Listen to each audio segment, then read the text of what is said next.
Mga kapuso, walang bagyo pero inulan at binaha ang ilang lugar sa bansa. Hala, grabihan na sa baha, sir. Uy! Jackie, ayaw kumpiyansa. Rumagasa ang tubig sa ilog na yan sa Malita, Davao Occidental. Kwento ng mga residente, biglang tumaas ang tubig dahil sa mga pag-ulan. Lagpas isang oras daw ang lumipas bago tumila ang ulan pero unti-unti namang humupa ang rumaragasang tubig sa kanilang lugar. Ayon sa Pag-asa, thunderstorms ang nagpaulan sa ilang bahagi ng Mindanao. Posibleng maulit yan bukas base sa datos ng Metro Weather. Mataas pa rin ang tsansa ng ulan bukas sa Cagayan, Isabela, Central at Southern Luzon. Pati sa malaking bahagi ng Visayas at Mindanao, may matitinding ulan lalo bandang hapon na posibleng magpabaha o magdulot ng landslide. Naglabas na rin ng special weather outlook ang Pag-asa para sa pista ng Poong Jesus Nazareno. Mula po bukas hanggang sa Huwebes, January 9, magiging bahagyang maulap at hindi pa rin inaalis ang tsansa ng ulan sa Maynila. Samantala, kinumpirma rin ng Pag-asa ang La Nina condition o hindi pangkaraniwang paglamig ng karagatan sa Central at Eastern Equatorial Pacific. Kabaligtaran ito sa Western Pacific o sa bandang Pilipinas kung saan umiinit naman ang karagatan. Ang epekto niyan sa ating bansa, above normal rainfall at mas mataas na tsansang may mabuong bagyo. Posibleng magpatuloy yan hanggang sa buwan ng Marso. Nilinaw ng Social Security System o SSS na lumiit na ang hindi pa nila nakokolektang premium contribution mula sa mga employer. Ang sabi ni SSS President and CEO Robert Joseph Declaro, bumaba na ito sa 46 billion pesos as of October 2024. Mula yan sa mahigit 89 billion pesos noong 2023 na pinuna ng Commission on Audit. Patuloy raw ang kanilang hakbang para habulin ng mga employer na hindi nagre-remit ng SSS contribution ng kanilang mga empleyado.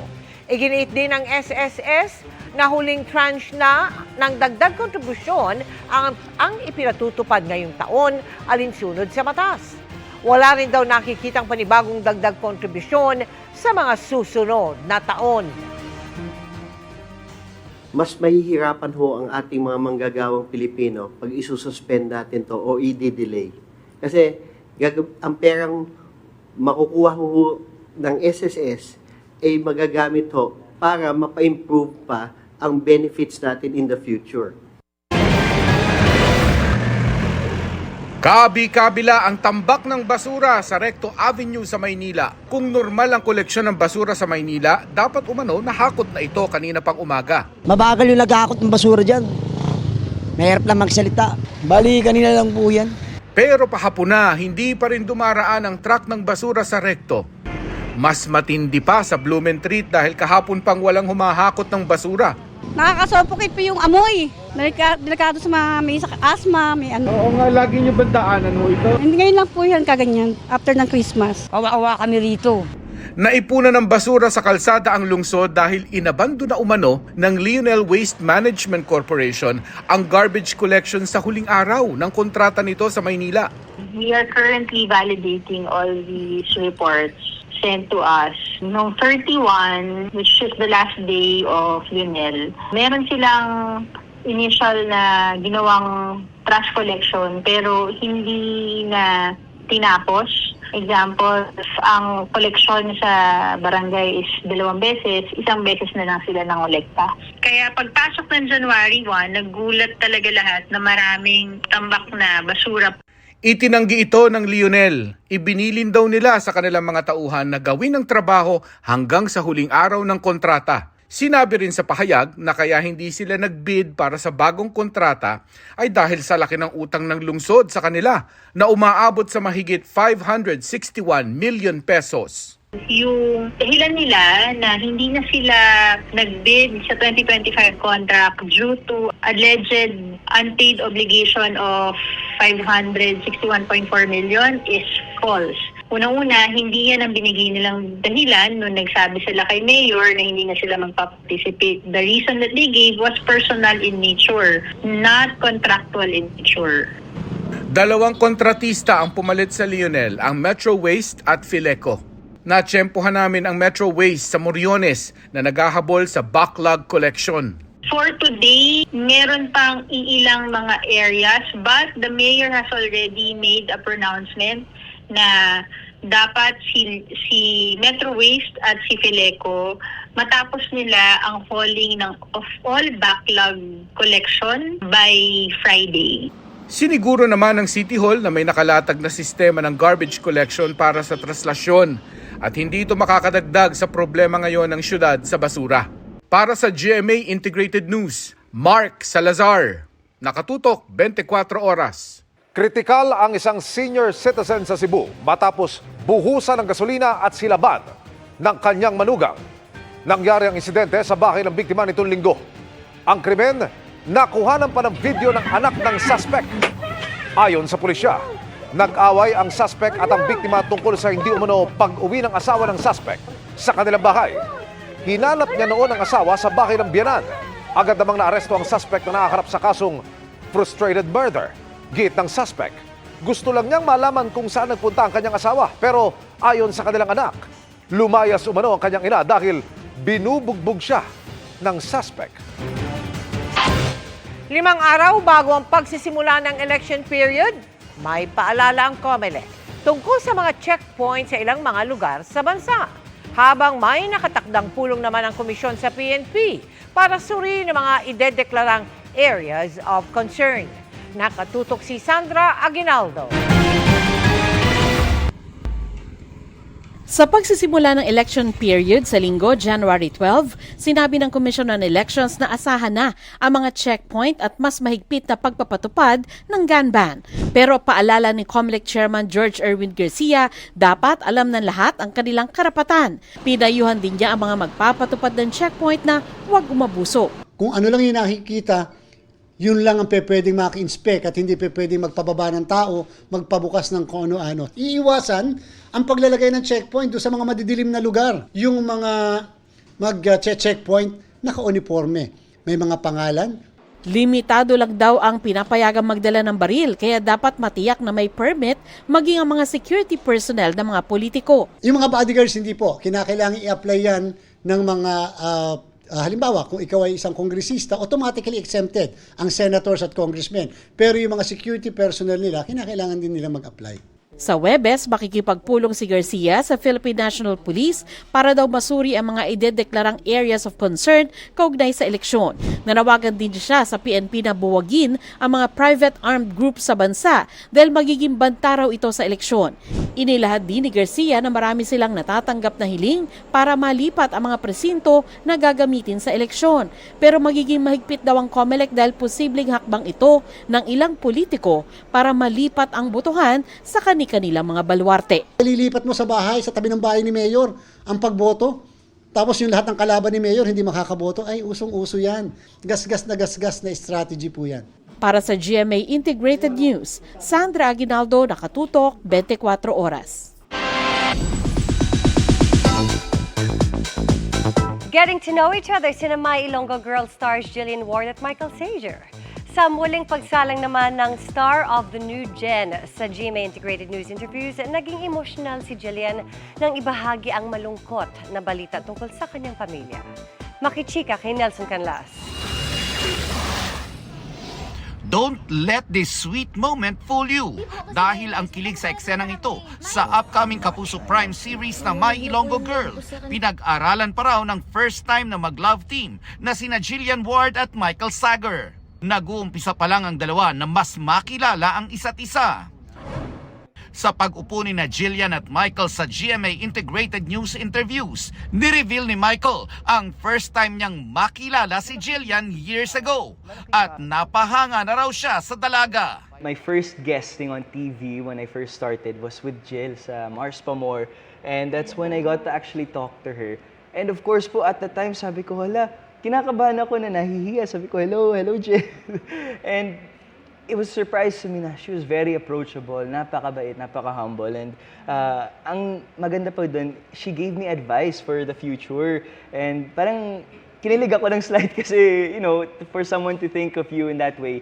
Ngayong nagiging close na ang dalawa, mas nasasabi na raw ni Michael ang mga kailangang i-improve ni Jillian sa kanyang sarili. This has come up in a conversation before. We said communication. Communication for her. Kasi we were talking about yung mga weaknesses nga namin in life. And sabi ko, nako Jill, communication is key. Sorry, minsan kasi hindi ko nasasagot yung messages niya. Hindi lang sa akin. Kasi lagi niya sinasabi. Pero nag-improve na ba siya in terms of expressing herself? Super po. Months na later, it's nice seeing her being able to open up na parang we see each other as friends na and someone that we can talk to. Ano man yan. Aminado si Jillian, nahirap nga siya sa pag-express ng sarili. But what's about to come up sa aming interview is unfiltered and unexpected. Sa kauna-unahang pagkakataon, nagkwento si Jillian tungkol sa ilang hindi na pag-uusapang bagay tungkol sa kanyang sarili, sa kanyang pamilya, at sa paghihiwalay ng kanyang mga magulang. Hindi ako nag-open up madalas. I mean, sabi nga ni Michael, di ako marunong makipag-communicate minsan. So mostly po ang thoughts ko, nasa sarili ko lang. Pero siguro isa po sa mga masishare ko na recent, like last year, nag-separate yung parents ko. So, naging sobrang... Oh, this is the first time you're sharing that, huh? Yes, first time ko pa i-share. Naging sobrang hirap siya for me, honestly. Yun po yung mga time na nagpapa-interview po ako, tapos sinasabi ko na parang, I feel burnt out. Pero honestly, hindi po ako burnt out lang.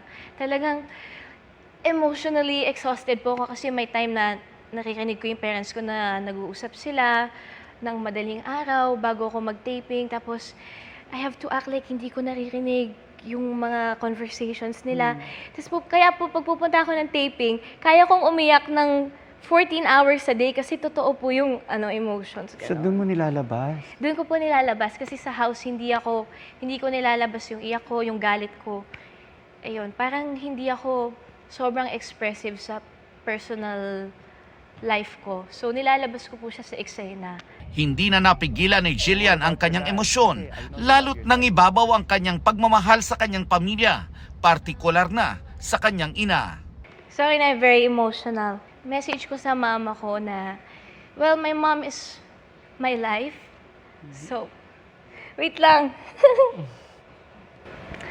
So, lahat po ng ginagawa ko, it's for her. Well, my dad din and my siblings, pero more on my mom. I super love my mama.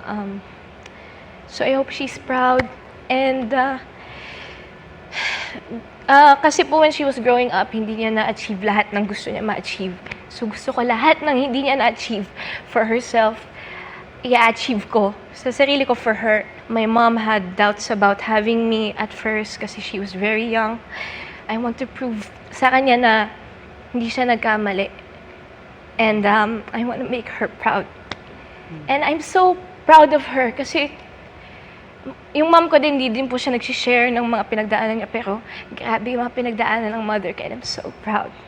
Mas marami pang ire-reveal si Jillian sa itinuturing niyang most challenging times sa kanyang paglaki sa part 2 ng aking interview sa GMA Integrated News Interviews. Nelson Canlas, updated sa Showbiz Happenings.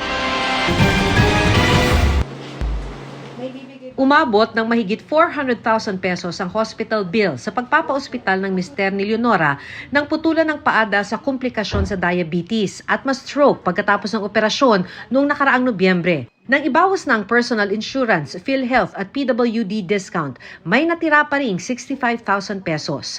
Inutang na ito ni Leonora at binabayaran hanggang ngayon kada sweldo.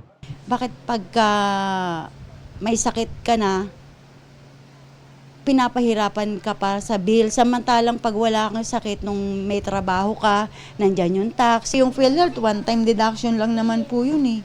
Tapos napakaliit pa. Nagulat nga ako dun sa bill namin, mas malaki pa yung discount ng PWD. Walang binabayaran ng 80 anyos na si Magno Galgana kung nako-confine siya dahil sa sakit na COPD. Pero bilang outpatient, nagdarasal na raw siyang may makatulong sa kanya. Kahit kasi may discount, mabigat pa rin ang kailangang bayaran para sa check-up, laboratory at gamot. Mahirap talaga. Lalo na sa kamukha ko na isang senior. Mukhang bibigat pa ang medical bills ngayong taon. Sa isinagawang Global Medical Trends Survey ng Willis Towers Watson, isang multinational insurance company, nitong taon posibleng tumaas ng mahigit 18% ang medical cost sa bansa. Hindi raw maiiwasan ang pagmahal sa pagpapagamot, sabi ni Dr. Jose De Grano ng Private Hospitals Association of the Philippines. Wala tayong choice. Ganun talaga. Lahat po tumaas. Mga medical supplies, lahat po, pati sweldo ng ating mga nurses. So, expected po na ang hospitalization tataas din. Para sa PhilHealth, makakatulong dapat ang pagtaas nitong Enero ng 50% sa case rate ng nasa 9,000 PhilHealth packages. Isang problema, ayon sa PhilHealth, sumasabay ang pagtaas ng singil ng mga ospital sa pagtaas ng mga benepisyo ng PhilHealth. Wala raw kasing batas na magre-regulate sa paniningil ng mga ospital. At ating hiling din sa ating mga ospital at sa ating mga doktor na sana ay wag namang sabayan ng pag-i-increase din ng kanilang paniningil o ng kanilang presyo. Dahil walang regulasyon, pinag-aaralan ng PhilHealth ang pagtakda ng ceiling price na pwedeng singilin ng mga pribadong ospital. We need to negotiate with the facilities and with the doctors, and also with that, we need to get their actual cost para alam po natin kung gaano natin kataas or gaano kababa isi-set yung ating fixed co-payments. Pero sabi ng Department of Health, dapat lang magpakitang gilas ang PhilHealth. Sa ngayon daw, mahigit 40% ng gasto sa pagpapagamot sagot ng pasyente. 10% lang ang naibabawa sa hospital bill dahil sa PhilHealth. Mas mataas pa ang nakukuhang tulong ng pasyente mula sa medical assistance ng DOH. Ang trabaho ng PhilHealth ay bayaran ng benepisyo ng mga miyembro nito. At para mangyari yun, dapat mabilis yung bayad. Ikalawa, yung pag-estima ng amount na ibabayad, tama. Sana nga raw may magbago, sabi ni Leonora, dahil nang mabaon sa utang dulot ng hospital bill, halos hindi na niya mabili ang mga gamot na kailangan ng kanyang mister. Sa totoo lang, dinadaya ko na yung gamot niya. Meron siyang 3 times a day, twice a day ko na lang. Meron siyang twice a day, once a day na lang. Dinadaya ko lang para lang siya makainom. Sandamakmak yung reseta niyan eh. Para sa GMA Integrated News, Maki Pulido, nakatutok, 24 oras. Pahabol na chikahan tayo para updated sa showbiz happenings. Nagkaroon ng VIP screening ng 50th MMFF Best Picture na Green Bones para kay First Lady Liza Araneta Marcos at iba pang opisyal. Naroon din ang cast na sina Best Actor at Best Supporting Actor Dennis Trillo at Rudo Madrid, pati ang Best Child Performer na si Sienna Stevens. Dumalo rin sina GMA Senior Vice President Attorney Annette Gozon Valdez at iba pang personalidad. Ayon kay Attorney Annette, pa-Amerika ang pelikula para sa upcoming Manila International Film Festival. May birthday salubong for the twins na sina Cassie and Mavi, si Mommy Carmina Villaruel. May pa-sweet message din ang kanilang mommy sa kanyang IG post. Happy birthday, guys! At extra sweet naman ang celebration ni Michael Diaz at Megan Young. Di pa rin nila nakakalimutan i-celebrate ang kanilang anniversary as girlfriend and boyfriend kahit married na sila at ngayon may baby on the way pa. And that's my chika this Tuesday night. Ako po si Iya Arellano. Miss Mel, Miss Vicky Emil. Salamat sa iyo, Iya. Thank you, Iya. At yan ang mga balita ngayong Martes. Ako po si Mel Tiangco. Ako naman po si Vicky Morales para sa mas malaking misyon. Para sa mas malawak na paglilingkod sa bayan, ako po si Emil Sumangil. Mula sa GMA Integrated News, ang News Authority ng Pilipino. Nakatuto kami 24 oras.